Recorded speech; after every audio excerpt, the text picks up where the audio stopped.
Live and local on 1480 WHBC, a.k.a. The Jordan Miller Show. Bill Morgan in for Jordan on this first Friday of 2024.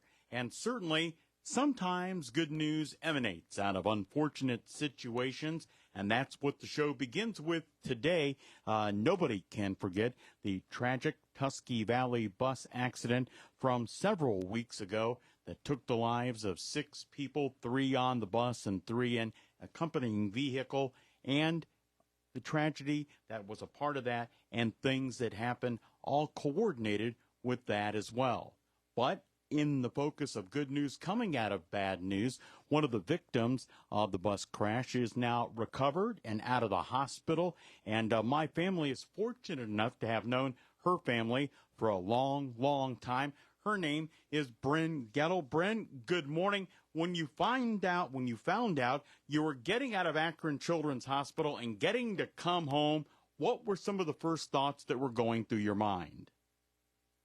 Some of the first thoughts, I was so surprised. I was really surprised of how fast I recovered, because I thought I was going to be in the hospital for much longer, but I had lots of motivation from all the nurses and the therapists there, and they really wanted me to go home as soon as possible to be home with my family and friends, and I was just very, very, very thankful that I got to go home.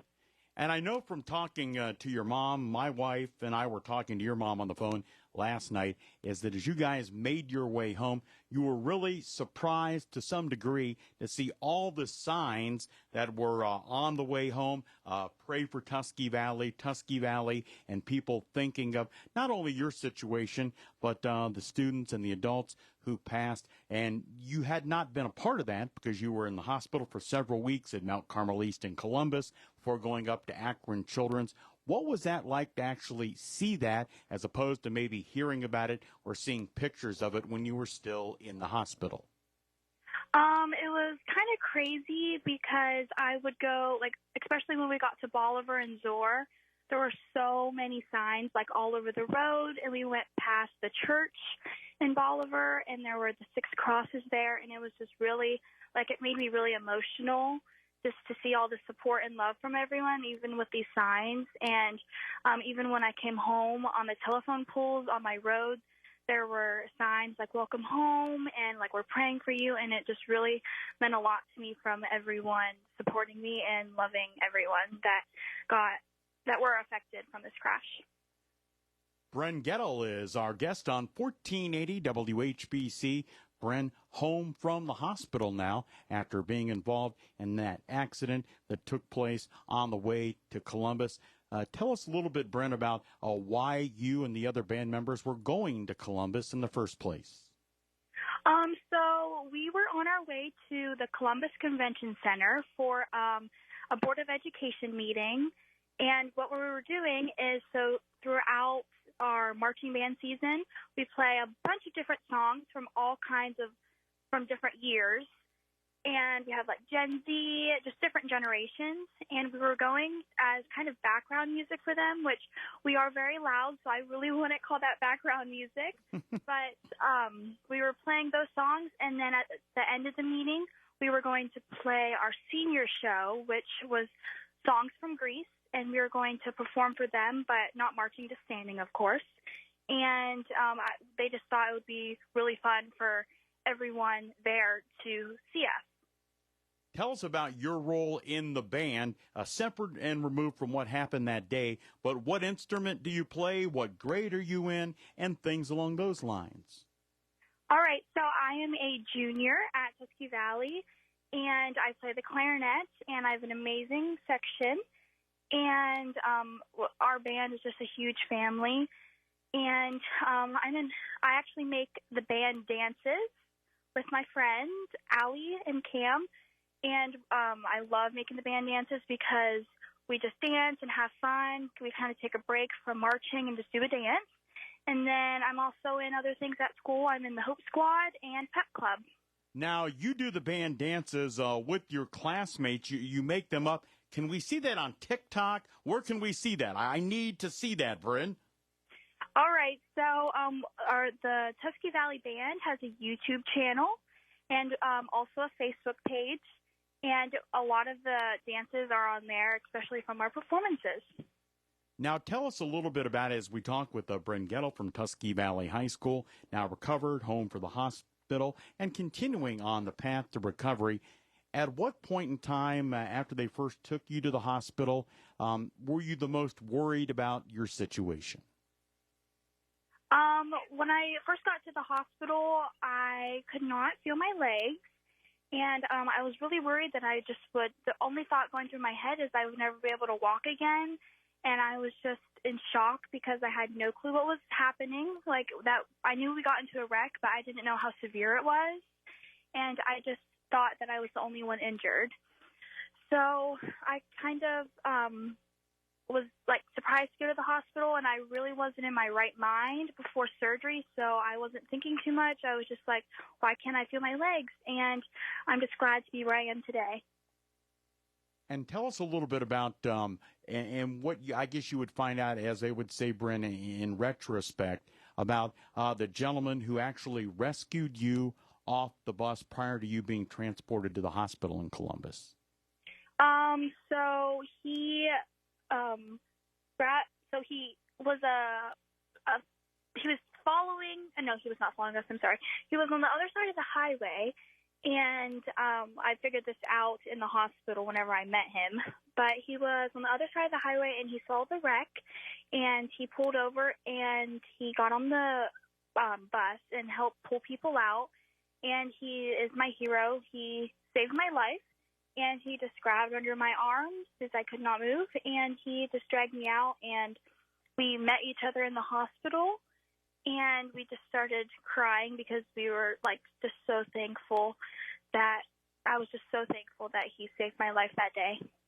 And as I mentioned that my wife and I were talking to your mom on the phone last night, and your mom says to my wife, I was just dipping. I mean, to be honest, Brynn, I was just sitting there. But she was saying that at some point in time during this process that you said to your mom, who we'll talk to coming up here in just a couple of minutes on WHBC, that you've seen through this process that despite the fact that we hear about people, and not just to here locally or across the country, we hear a lot of negative things about people, that people aren't this and people aren't that. But one of the things you've taken away from all this is that there are more good people than there are bad people. Tell us a little bit about that, if you would. So I definitely believe that there are more good people in the world than bad, because you really only hear about the bad, like on the news and the radio and things like that. So just the amount of support and just cards and donations and fundraisers and events like that, it just really is meaningful to me. And the Trojan Foundation, and it just, even the signs, like the making of the signs, just really supports all of us. And I try to find the good things out of this accident than the bad, even though we lost those 6 people and that we were all very close to. But I just know they're watching over us and helping me heal.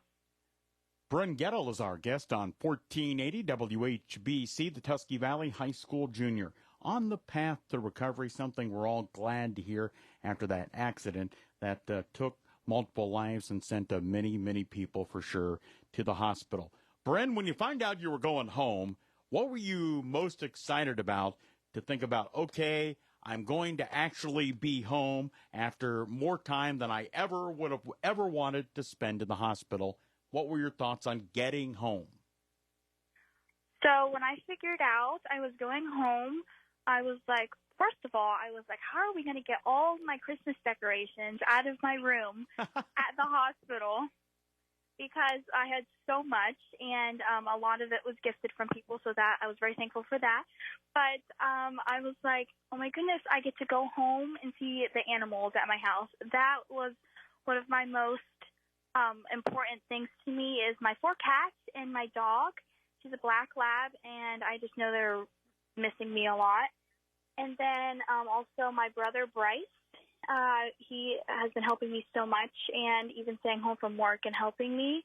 And then also just seeing my family and friends so they can visit me closer to home and not being so far away. You mentioned that you're in the band and how much you enjoy being in the band. And I know there were points of time when you were still in the hospital that the band would call you while at school and in band class and kind of pass the phone around so you could see them and talk to them. What was that like? It was just great because I got to see everyone that I hadn't seen, and I was just so glad that everyone was in the band room was okay, and they had smiles on their faces whenever they saw me. And I really just think me FaceTiming them made their day because they saw that I was doing okay, and there's some hope that came out of the accident and things like that. But just seeing everyone come together as a family in the band room and talking to me and just seeing that everyone had a smile on their face was really nice. Talking with Brynn Goedel on 1480 WHBC. When did you get out of the hospital, Brynn? I got out of the hospital last Wednesday, so I've been out for 9 days, and it is just so great to be home. With you being home, and I may not be remembering this right, you mentioned all of your pets. Is your mom a big pet person? Did she have to find somebody to take care of the pets while you were in the hospital and she was with you most of the time? Did your dad or did your brother Bryce do that? How did your mom tell us? I know she's sitting right there, but I mean, how did mom handle all the pets and you weren't there to take care of them? So my mom is not the hugest pet person. I know she's not. Yes, she is actually allergic to cats, and we have 4 of them. But we did not figure out she is allergic until after we got 2, and then a cat just came to our house and then had a son, so that made it 4. But she definitely, I feel like, likes the animals, even though they can be grouchy sometimes and make her sneeze. But, that's normal for her. But she's not the hugest pet person because of the hair and the shedding and everything. But my brother Bryce took really good care of the animals. And then when Bryce and Dad were up visiting me and staying at the Ronald McDonald House, our really great neighbor, Jim Ridenball, took care of Sable, my dog, and the cats were pretty good because they had food and water. So let's go back to the day that the accident happened. At what point in time do you remember anything before you were rescued off of the bus and taken to the hospital? I remember everything pretty much. I was only unconscious a little bit on the bus whenever the accident first happened, and then I woke up, and then I remember getting in the ambulance. I was in a lot of fear. I was definitely scared because I know what happened. I didn't cry or anything because I really did not know. And I get in the ambulance, and they took my vitals and everything, and I was okay. I wasn't in any pain. And then when I got to the hospital, I was in a lot of pain. Tell us a little bit about, you or somebody that was with you having to reach out and contact your mom or dad and let them know what happened. Oh, I think we may have to recontact Brynn. So we'll pause. We'll take a quick timeout. And when we come back, we'll talk more with Brynn. We'll talk with her mom, Danielle Goedel. It's all coming up next as our interview continues on 1480 WHBC.